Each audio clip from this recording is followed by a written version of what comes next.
नमस्कार, मी शिल्पा साम संजीवनीमध्ये आपल्या सर्वांचं मनपूर्वक स्वागत करते। मैत्रिणींनो, उन्हाळा आता संपत आलाय, पावसाळ्याची चाहूल लागली। पावसाळ्याची सुरुवात व्हायला लागली ना की हवामानामध्ये अनेक बदल होत असतात आणि काही जणांना मात्र हे बदल असह्य होत असतात। म्हणजे होतं काय की त्यांना श्वास घ्यायला त्रास होतो, अगदी घुसमटल्यासारखं होतं आणि असं वाटतं की मी काय करू आता। ह्या सगळ्या अवस्थेतनं व्यक्ती जात असतात त्या कोण असतात बरं? ज्यांना दम्याचा त्रास असतो ते। अर्थातच मोठ्या माणसांमध्ये दमा दिसतोच असं नाही, तर ही प्रकृती आपल्याला लहान मुलांमध्ये पण दिसून येते। पण दमा म्हणजे नेमकं काय असतं, त्यामागची नेमकी कारणं काय असतात? समजा आपल्याला दमा झालेला असेल तर तो पूर्णतः बरा होऊ शकतो का? बऱ्याच प्रश्नांची उत्तर आज आपण जाणून घेणार आहोत। आज आपल्याबरोबर आहेत श्वसन विकार तज्ञ डॉक्टर अनिल मडके। आपण त्यांचं स्वागत करूया। डॉक्टर साम संजीवनीमध्ये तुमचं मनपूर्वक स्वागत। नमस्कार। डॉक्टरांबद्दल मी आपल्या सगळ्यांना थोडक्यात परिचय करून देते।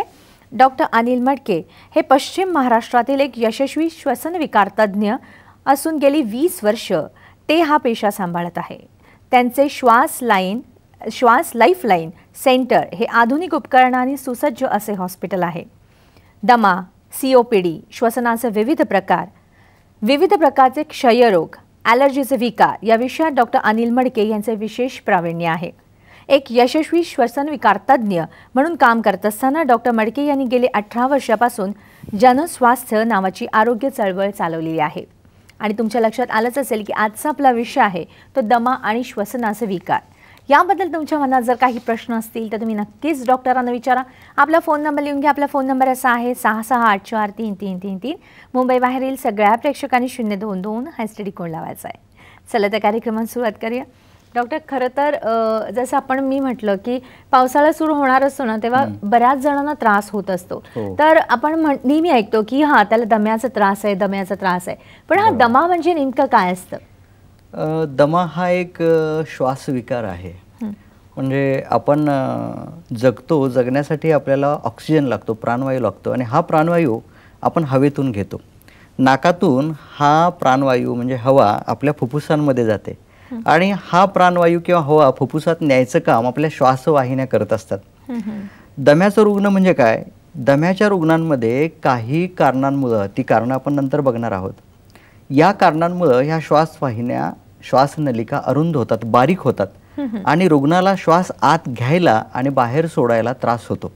ज्या गोष्टींमुळे त्रास होतो त्याला आम्ही ॲलर्जन्स म्हणतो। म्हणजे हवेतला बदल आता आपण जो सांगितला तो सुद्धा एक ॲलर्जनच आहे।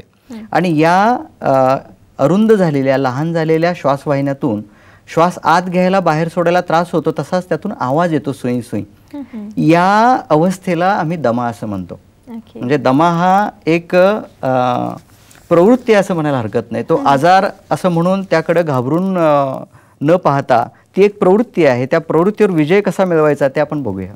नक्कीच सर, आपल्याकडे काही स्लाइड्स आहेत त्याच्यामधून आपल्याला लक्षात येईल की नेमकं दमा म्हणजे काय असतं। अगदी सुरुवातीला मी ही जी फुफ्फुसं असतात ती कशी असतात ती दाखवतो। स्लाइडमध्ये आपण बघूया। आपल्या छातीच्या पिंजऱ्यामध्ये 2 फुफ्फुसं असतात। या उजव्या बाजूला ही 2 फुफ्फुसं दाखवलेली आहेत आणि निसर्गाने खूप छान रचना केली। स्पंजासारखी ही 2 फुफ्फुसं असतात। श्वास घेताना ती वाढतात, मोठी होतात, श्वास सोडताना ती अगदी बारीक होतात। आणि इथे श्वसन संस्था दाखवलेली आहे। या श्वसन संस्थेमध्ये इथून नाकाच्या पोकळीपासून ही श्वसन संस्था सुरू होते। इथून ही मोठी श्वासनलिका आहे आणि इथून मग छोट्या छोट्या श्वासनलिका या 2 फुफ्फुसांमध्ये जातात। पुढच्या स्लाइडमध्ये इथे नाकाची पोकळी, म्हणजे एखाद्या माणसाला जेव्हा सर्दी होते ती जर ॲलर्जीची सर्दी असेल तर भविष्यात तो दम्याचा रुग्ण असू शकतो। त्यामुळे सर्दीचा रुग्ण आणि दम्याचा रुग्ण यांचं साटलोट असतं। त्यामुळे इथे नाकाच्या आरोग्याची काळजी रुग्णांनी घ्यायला हवी। आणि इथं मग श्वासनलिका आहेत। ही जी फांदी आहे ही श्वासनलिकेला फांद्या फुटतात। प्रत्येक व्यक्तीमध्ये अशा 23 वेळा फांद्या फुटतात आणि त्यामुळे याला आम्ही ब्रॉन्कियल ट्री म्हणतो। आणि इथं ज्या ॲल्व्हिओल आहे म्हणजे श्वासपेशी किंवा वायुकोश आहेत या इथं मोठ्या करून दाखवलेल्या आहेत। इथे द्राक्षांच्या घडासारख्या त्या वायुकोशांच्या पेशी असतात आणि त्याच्या भोवती या रक्तवाहिन्या आहेत। इथून मग त्या ऑक्सिजनची देवाणघेवाण, ऑक्सिजन आणि कार्बन डायऑक्साईडची देवाणघेवाण होते। तर दमा म्हणजे काय हे मी या 2 स्लाइडमध्ये दाखवतो। इथे अगदी छान स्लाइड आहे। खालची जी स्लाइड आहे किंवा खालचं जे चित्र आहे ही नॉर्मल श्वासवाहिनी आहे आणि या श्वासवाहिनीतून हवा आत बाहेर घेतो आपण. आतल्या बाजूला हे श्लेष्मल पटल आहे, त्याच्या भोवती स्नायूंची कडी आहे. दम्याच्या रुग्णामध्ये काय होतं, या आतल्या पटलाला सूज येते, हे लाल झालेला आहे. त्याच्या भोवती हा पिंक गुलाबी कलरचा स्नायू आहे, तो आकुंचन पावतो ॲलर्जनच्या सानिध्यात आल्यानंतर. आणि आत आहे तो पिवळसर, तो कफ आहे. या सर्व 3 गोष्टीमुळं श्वासवाहिनी अरुंद होते आणि मग रुग्णाला त्रास व्हायला लागतो. महत्त्वाची गोष्ट अशी आहे की दम्याच्या रुग्णांनी वेळेत उपचार घ्यायला हवेत. वेळेत उपचार नाही घेतले तर डाव्या बाजूला नॉर्मल जी श्वासनलिका आहे आणि उजव्या बाजूला ॲबनॉर्मल, म्हणजे जो रुग्ण ट्रीटमेंट घेत नाही, औषधं घ्यायला चालढकल करतो, त्यामध्ये दीर्घकालीन परिणाम होऊन ह्या वेड्यावाकड्या होतात आणि वेड्यावाकड्या झालेल्या श्वासवाहिन्या पुन्हा नॉर्मल करता येत नाही. त्यामुळे रुग्णांना हे सांगणं आहे की डॉक्टरांना तुमच्या भेटा, डॉक्टरांच्याकडून सल्ला घ्या आणि जे उपचार दिले जातात ते उपचार घ्यायला हवेत. अच्छा, म्हणजे खरं तर सगळ्या जे दम्याचे रुग्ण आहेत त्यांनी आता ह्या काळामध्ये सावध झालेलं पाहिजे आणि ज्यांना हा त्रास होणार असेल तर त्यांनी डॉक्टरांचा नक्कीच सल्ला घ्यावा. आपण सरांकडून अशीच माहिती करून घेणार आहोत, पण आपण कार्यक्रमाचा पहिला फोन घेतोय.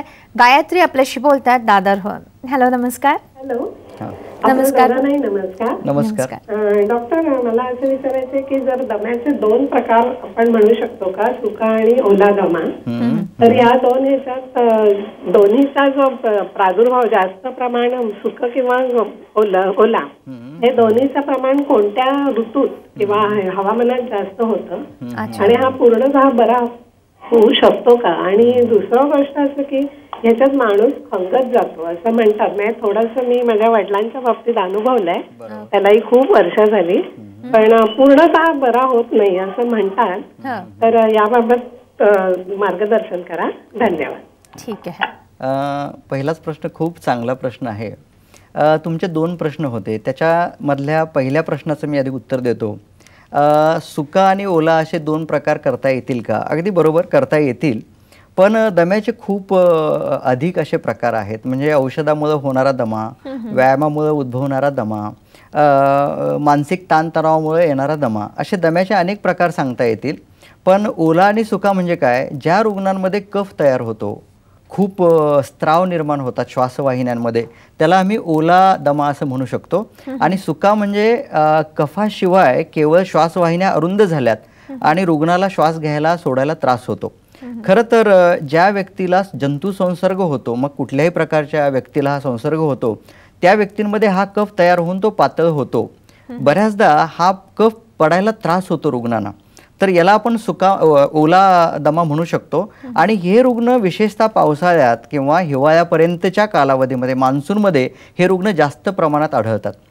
अर्थात दमा हा वर्षातल्या कोणत्याही महिन्यामध्ये कोणत्याही दिवशी होऊ शकतो. It depends on allergens. कुठल्या ॲलर्जनना तो सेन्सिटिव्ह आहे तो रुग्ण, याच्यावर ते अवलंबून असतं. पण 2 प्रकार हे करायला हरकत नाहीत.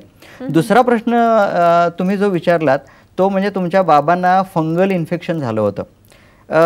मला असं म्हणायचं आहे की जेव्हा दम्याचा रुग्ण उपचार घेत नाही, चालढकल करतो आणि अशा अरुंद राहिलेल्या श्वासवाहिनीतून तो श्वास घेत असतो आणि तो जर असा रुग्ण एखाद्या जंतूच्या सानिध्यात आला तर त्याला इन्फेक्शन होण्याच्या, जंतुसंसर्ग होण्याच्या शक्यता खूप जास्त असतात. त्यामुळे दीर्घकालीन दम्याच्या रुग्णाला फंगल इन्फेक्शन, बुरशीजन्य विकार होऊ शकतात, नो डाऊट अबाउट इट. म्हणून ट्रीटमेंट घेणं हे महत्त्वाचं आहे. मी एक छोटं उदाहरण देतो. गाडी असते आपल्याकडे, 2 व्हीलर 4 व्हीलर, आणि त्या गाडीच्या चाकामध्ये एक ठराविक हवा भरावी लागते, 32, 28, 36 वगैरे. आणि ती जर हवा नाही भरली तरी गाडी पळते, पण ती टायर खराब होते. म्हणजे योग्य ती हवा त्यात जशी भरायला पाहिजे तसा योग्य तो श्वास आपल्या फुफ्फुसात असायला पाहिजे. हा एक भाग. आणखीन एक त्यांनी प्रश्न विचारला, तो म्हणजे दमा बरा होतो का? पेला अर्धा भरला आहे की पेला अर्धा सरला आहे? तुमचा दृष्टिकोन महत्त्वाचा आहे. सकारात्मक राहा. एखाद्या व्यक्तीला मधुमेह असतो, शुगर वाढलेली असते, एखाद्या व्यक्तीला ब्लड प्रेशर असतं, त्याचं ब्लड प्रेशर वाढलेलं असतं. शुगर वाढलेली किंवा ब्लड प्रेशर वाढलेलं समोरच्या माणसाला नाही दिसत, पण श्वास वाढलेला लक्षात येतो. शुगर किंवा ब्लड प्रेशर हे आयुष्यभर तुम्ही गोळ्या घेऊन नियंत्रणात आणू शकता, तसं दम्याचं आहे. दमा हा तुम्ही आयुष्यभर औषधं घेऊन नियंत्रणात आणू शकता. मी इथे एक पाऊल पुढे जाऊन सांगतो की दमा तुम्ही बरा करू शकता. तुम्ही स्वतःचे डॉक्टर व्हा. ॲलर्जन शोधा. ॲलर्जन शोधण्यासाठी आम्ही ॲलर्जी टेस्ट करून देतो. तुम्हाला कशाची ॲलर्जी आहे तुम्ही शोधा. कोणत्या गोष्टीमुळे त्रास होतो हे आम्ही तुम्हाला शिकवतो. त्या गोष्टीपासून लांब राहिलात तर दम्यापासून लांब राहिलात म्हणजे दमा बरा झाला. बरोबर आहे. आपण एक फोन घेतो. विलास आपल्याशी बोलतात पुण्याहून. हॅलो, नमस्कार. हॅलो. हा, बोला. हा, नमस्कार मॅडम. मी विलास मडके बोलतोय पुण्यावरून. हा मॅडम, माझ्या वडिलांना दमा झालेला आहे. जो मागला 2 महिन्यापासून त्याला श्वासन करायची त्रास होतो त्याला. किती महिन्यांपासून? 2-3 महिने त्याला श्वास घ्यायला त्रास होते. ओके. हा, आणि त्याला असं खोकला येते असं कंटिन्यू मध्ये. तुमच्या वडिलांचं वय किती आहे? सध्या 64 वय मॅडम. 64. हा, ठीक आहे. तुमच्या प्रश्नांचं आपण नक्कीच उत्तर जाणून घेऊया. आपण वेळ झाली एका ब्रेकची, घेते छोटासा ब्रेक.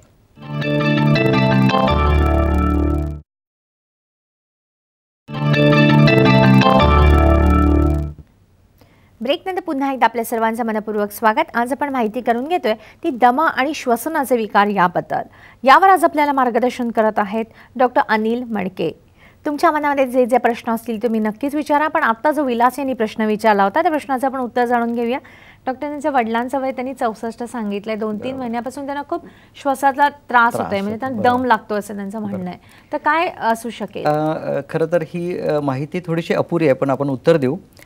64 वर्षे वयाच्या व्यक्तीला जर धाप लागत असेल, दम लागत असेल, तर आधी मला वाटतं प्राथमिक तपासणी करून घ्यावी. म्हणजे ब्लड प्रेशर वाढलंय का किंवा इतर त्यांच्या तक्रारी आहेत त्या कोणत्या आहेत ह्या बघून घ्यावं. जर हा रुग्ण दम्याचा असेल तर अशा रुग्णाला श्वासाचा त्रास म्हणजे घरघर वाजणं सुरू असतं. बऱ्याचदा अशा व्यक्तींना खोकला असतो, त्याबरोबर कफ पडत असतो आणि हे घरघर वाजणं आणि दम लागणं रात्रीचं असतं. जर या लक्षणात बसत असेल तर तुमच्या वडिलांना दमा असण्याची शक्यता आहे. आणि केवळ धाप लागत असेल तर त्यामध्ये खूप कारणं आहेत. एखाद्या वेळेस रक्त कमी झालं असेल, हिमोग्लोबिन कमी झालं असेल, ज्याला आम्ही पांढर रोग ॲनिमिया म्हणतो. एखाद्या वेळेस हृदयावर ताण आला असेल, ब्लड प्रेशर कदाचित वाढलं असेल, किंवा हृदयाला वेगळ्या प्रकारची सूज ज्याला आम्ही कार्डिओमायोपॅथी म्हणतो ते असेल, हृदयाच्या आवरणात किंवा फुफ्फुसाच्या आवरणात पाणी असेल. अर्थात या सर्व शक्यता झाल्या, ही सगळी लिस्ट झाली. मला असं वाटतं की तुम्ही तुमच्या फॅमिली डॉक्टरना आधी दाखवा आणि मग तज्ज्ञ डॉक्टरांच्याकडून कार्डिओग्राम आणि एक्सरे आणि ब्लडची तपासणी एवढं केलं तर तो दमाचा आहे की नाही. आणि आता आपण पुन्हा पुढे चर्चा करणार आहोत काय लक्षणं असतात, कसं निदान करायचं, याकडे तुम्ही लक्ष द्या. नक्कीच. आणि ते आपला लक्षपूर्वक कार्यक्रम पाहतीलच. पण जसं त्यांनी म्हटलं की त्यांच्या वडिलांना आता त्रास चालू होतोय, मग साधारण हा दमा कोणाकोणाला होऊ शकतो सर?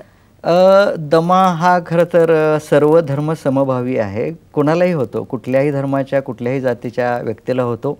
आणि अगदी नुकत्याच जन्मलेल्या बाळापासून अगदी वृद्ध व्यक्तींपर्यंत कुणालाही होतो, यामध्ये काही भेदभाव नाही आहे. जसं तुम्ही सुरुवातीला सांगितलं होतं की जास्त सर्दी झाली वगैरे असेल तर मग त्याला दमा होऊ शकतो. मग नेमकं काय? खरं तर श्वासवाहिनी नाकापासून सुरू होते, म्हणजे श्वसन संस्था. त्यामुळे ती एकच संस्था आहे. मला एवढंच लोकांना जागं करायचं की ज्यांना सर्दीचा त्रास आहे त्यांनी थोडं जागं राहावं. साधारण 40 ते 50% व्यक्तींची सर्दी ही ॲलर्जिक सर्दी असते. आणि ॲलर्जी जेव्हा होते ती श्वासवाहिनीला होते, म्हणजे नाकाला होते, श्वासवाहिनीला होते, फुफ्फुसांना होते, त्वचेला होते. त्या ॲलर्जीचा कोणताही विकार असेल तर त्यांना दम्याचा त्रास होण्याची शक्यता. त्यामुळे सर्दीकडे लक्ष द्यावं. जर सर्दी ठराविक सीझनमध्ये होत असेल किंवा ठराविक ठिकाणी गेल्यानंतर, पिठाच्या गिरणीमध्ये किंवा रस्त्यावर चालताना गाडी एखादी धूर ओकत गेली, तिच्या मागून तुम्ही 2 व्हीलरवर चाललाय, अशा ठिकाणी जर तुम्हाला सर्दी शिंका येत असतील किंवा घरात धूर आहे, चुलीचा धूर आहे, बंबाचा धूर आहे, तुम्ही एखादी उदबत्ती लावली, सेंट मारला, कलर एखादा नवीन लावलेला आहे, तर अशा ठिकाणी तुम्ही सर्दीने जर ग्रस्त होत असाल तर थोडीशी काळजी घ्यायला हवी. भविष्यात तुम्हाला कदाचित हा त्रास होऊ शकतो. लगेच कमी होणारी किंवा तापासह येणारी सर्दी ही ॲलर्जीची सर्दी नसते. म्हणून काळजी घ्यायची, घाबरून नाही जायचं. नक्कीच. मग आता एवढी सगळ्या गोष्टींची तुम्ही काळजी घ्यायला सांगितली आहे, तर नेमकं दम्या होण्याची कारणं काय असतात हे लक्षात आलं तर ते बाजूलाच राहतील त्या कारणांपासून. अगदी. एक गोष्ट म्हणजे जी टाळता येण्यासारखी कारणं आहेत ती आणि टाळता न येण्यासारखी कारणं आहेत. अच्छा. टाळता न येण्यासारखी जी कारणं आहेत ती म्हणजे अनुवंशिकता. आपण कुठेही जन्म घ्यायचा हे आपल्या हातात नसतं.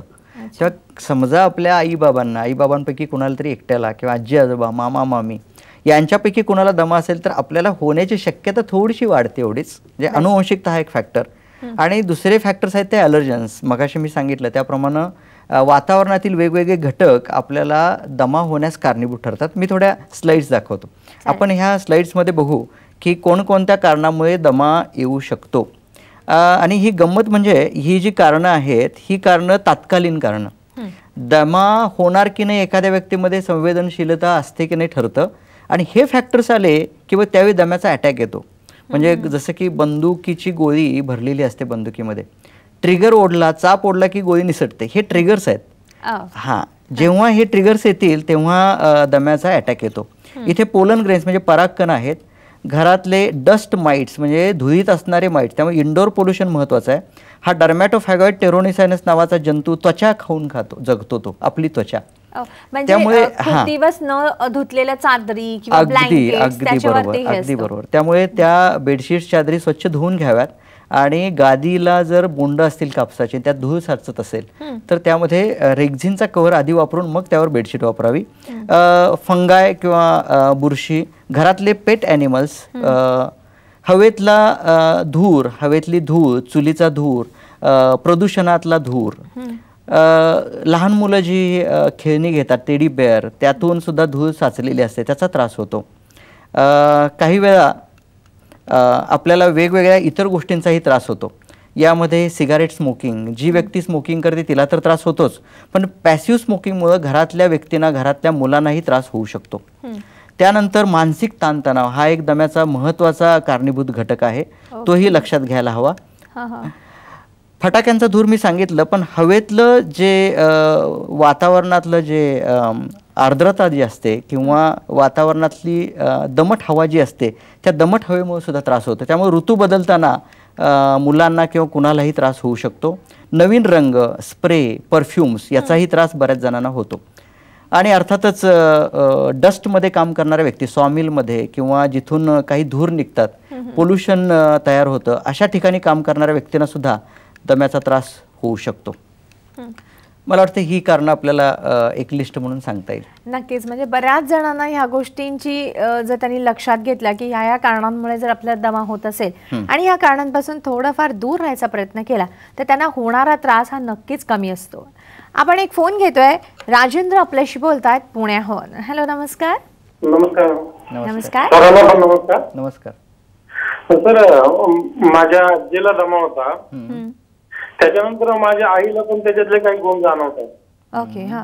आणि त्याच्यानंतर मला पण जाणवतात. आणि ह्याच्यामध्ये असं आहे सर, म्हणजे लहानपणापासून माझ्या लक्षात येत नव्हतं, जेवण केल्यानंतर प्रत्येक वेळेस घशात कप अडकल्यासारखं असं करावं लागायचं. ओके. असं ही किंवा पाणी पिलं, चहा पिलं किंवा ज्यूस